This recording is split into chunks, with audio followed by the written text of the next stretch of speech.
Hello everyone and welcome back to another Advice for Magicians video. Today we're going to be taking a look at the one-way deck.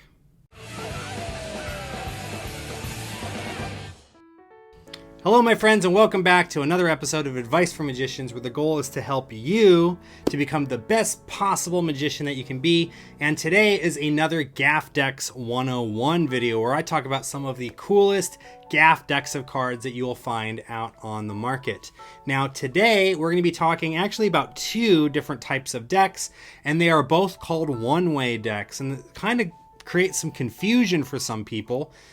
So specifically, we're going to be talking about the one-way forcing deck and the one-way back or one-way face deck. So we're going to be talking about those decks today. But before we do, just a couple of announcements. If you have not already done so, please make sure to click the subscribe button and don't forget to ring the bell. That way you know every time I upload a new video. If you'd like to support the channel for just $1 a month, be sure to click the join button and consider becoming a Mob Squad member. Members will get access to a bunch of cool stuff, including tutorials, early access to videos, emojis, badges, and even discounts in the O'Brien Magic Shop. If you guys would like to join for just $1 a month, click the join button, just like some of these guys did. So ladies and gentlemen, please go ahead and give a nice warm welcome to David Burkampas. Hopefully I didn't butcher your name, David, and Thomas Maloney. Thank you guys so much for being members. It is because of your support, all the support of my subscribers, and all of you at home watching this video that I am able to keep this channel going. So let's talk about these decks of cards. Now, these are some really cool ideas to use. You can do a lot of really cool things with them, and stick around to the very end of the video. I'm going to teach you guys a little magic effect using one of these principles that you can do just right away. That's super duper simple. It's practically self-working, but it fools the pants off people that don't know about the idea of a one-way principle. So first, let's talk about the one-way forcing deck. Now, a one-way forcing deck in its simplest form is a deck of cards that contains all of the same card, right? So all 52 cards, let's just say the deck was to force a 5 of hearts, all 52 cards would be a 5 of hearts, right? And the way that this works is really simple. You would say, here, go ahead and take out any card that you want. You spread through the cards. They get a completely fair choice. They look at the card and memorize it. You put the rest of the cards away, and then you can read their mind and tell them what card they're thinking of, right? Now, there is a way to have a one-way forcing deck be examinable to an extent, and that is by having a forcing bank instead of an entire one-way forcing deck. So a forcing bank might mean maybe the top 10 or 15 cards are the same card. Let's just say, again, the 5 of hearts for this example, right? So what you can do is you can say, look, we have a deck of cards here just like this, and you just spread out like the first half of the cards or so, and you can show some of the cards, right? Or you can hold the cards like this and you can show that they're all different. You just make sure that you don't get all the way to the end, right? And you say, here, I want you to go ahead and take out a card. And you're only going to spread the top maybe 10 or 15 cards. And if they're all the 5 of hearts, it's guaranteed that they're going to choose that card. So that's another way to do it, using a one-way forcing deck without having to have the entire deck be the same card. So it's a little bit more fair. You can show the cards before you do it, and then you have them choose a card, and you know right away exactly which card they chose, right? But not only do you know which card they chose, you forced that card. So maybe if there's an effect that you want to do, this is a perfect way to do this for like television or like social media, by the way.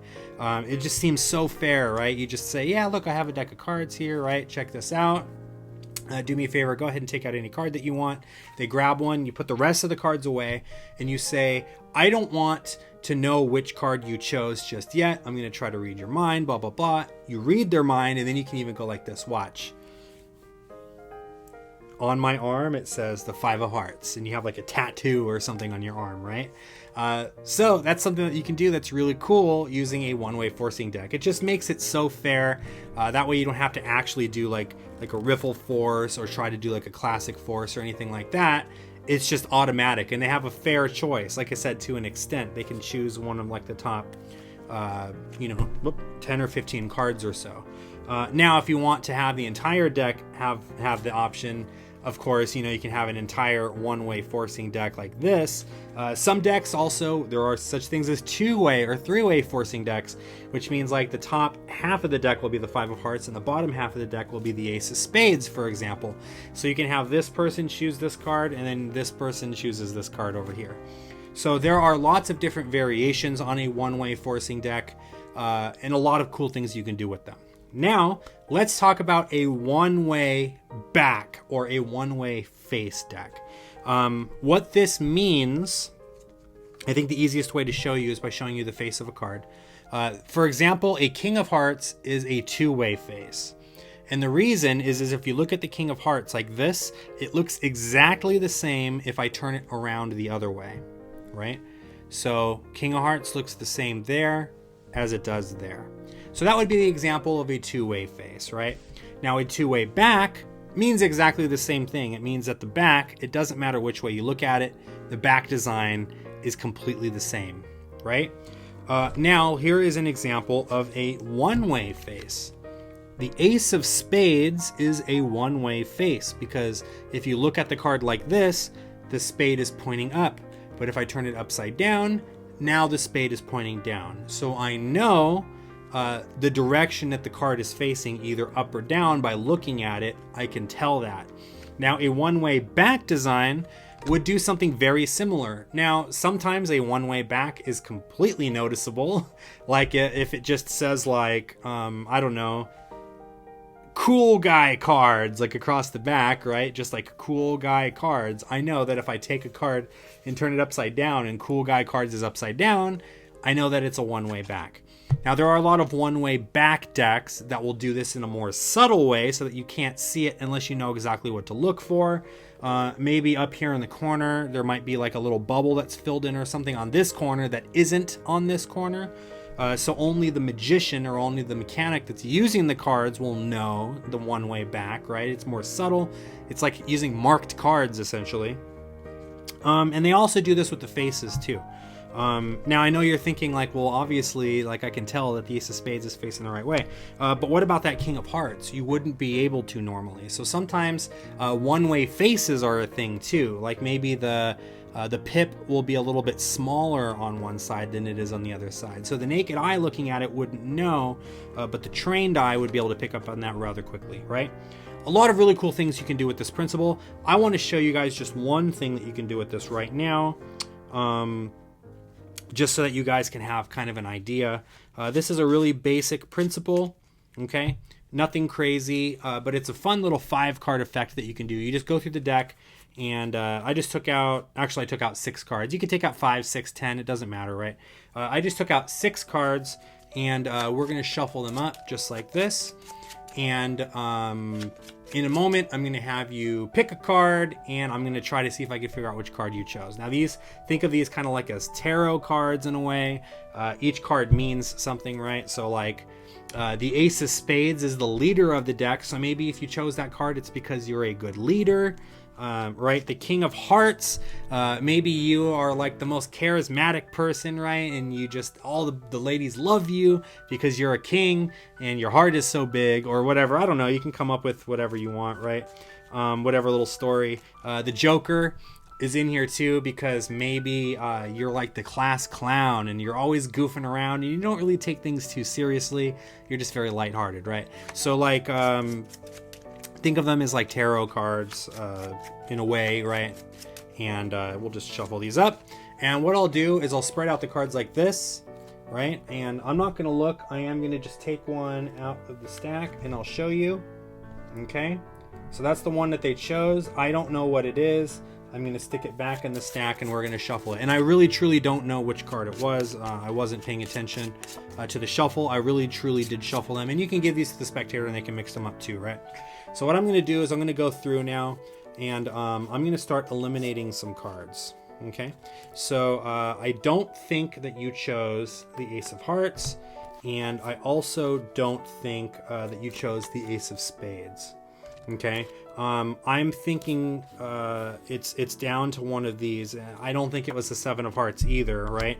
I'm thinking it was down to one of these 3 cards, and I'm going to go ahead and say that it wasn't the Joker and it wasn't the Five of Clubs. You are a ladies' man or girl. Doesn't matter. Could have a Queen of Hearts too. Doesn't matter, right? But I think that you chose the King of Hearts. Am I right? I hope I'm right.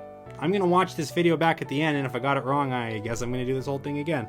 But essentially, here's the method. It's really easy. It just uses one-way faces. So we're going to set up all of the cards so that they're all facing the correct way. Okay?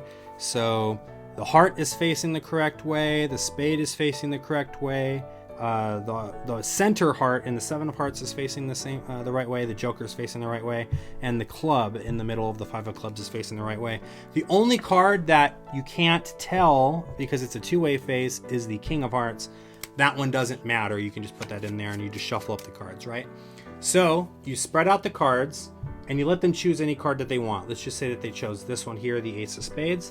What they're going to do is look at the card, and all I'm going to do is turn the rest of the cards over. And when the card gets taken back, it just gets placed into the stack and they're all shuffled up. So now the card that they chose is the only one facing the other way in the rest of the cards, right? So now all I'm doing is looking for the card that's facing the right way, because what I see since I turned them around is all of these cards are upside down now, except for the Ace of Spades, right? Notice the Ace of Spades is the only one facing the correct way, right? All the other ones are upside down. Now you might be telling yourself, well, what about the King of Hearts? How do I know if that one's facing the right way or not? And the answer to that is simple.